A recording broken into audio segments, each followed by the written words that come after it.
नमस्कार. महाराष्ट्र राज्याच्या माध्यमिक आणि उच्च माध्यमिक शिक्षण मंडळाच्या माध्यमातून जसं मी काल आपल्याशी संवाद साधला होता, 10वीच्या परीक्षेचा निकाल जाहीर झालेला आहे.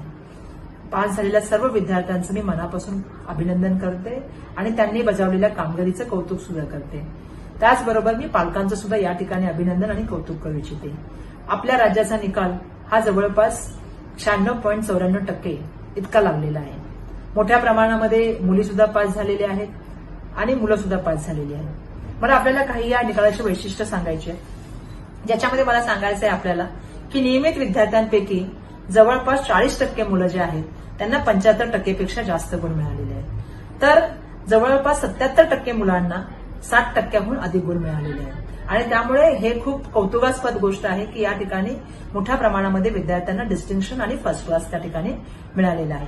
त्याचबरोबर आपण जर बघितलं तर मुलींच्या पास होण्याचे प्रमाण जे टक्केवारी बघितली तर 97.96% इतकी ती पर्सेंटेजचे प्रमाण आहे. त्याचबरोबर मुलांच्या पासिंगची पर्सेंटेजची जी आहे टक्केवारी ती 96.6 इतकी आहे. त्यामुळे मुलींची जी पासिंगची जी पर्सेंटेज आहे ती मुलांपेक्षा जवळपास 1.90% जास्त आहे. आणि त्यामुळे मला असं वाटतं की या परीक्षेमध्ये जवळपास 24 विषयांचा निकाल हा 100% लागलेला आहे. त्यामुळे मी प्रत्येक विद्यार्थ्याला त्या ठिकाणी आणि पालकांना त्यांचं कौतुक करते.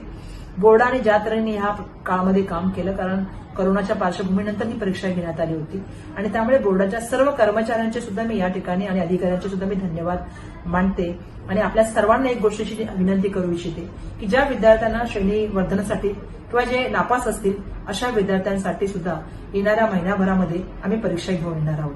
त्यामुळे आपण अभ्यास करावा आणि आपलं श्रेणीवर्धन आणि आपल्याला पास व्हायचं असेल तर त्यासाठी प्रयत्न करावा, असंही आव्हान मी आपल्या सर्वांना करते. धन्यवाद.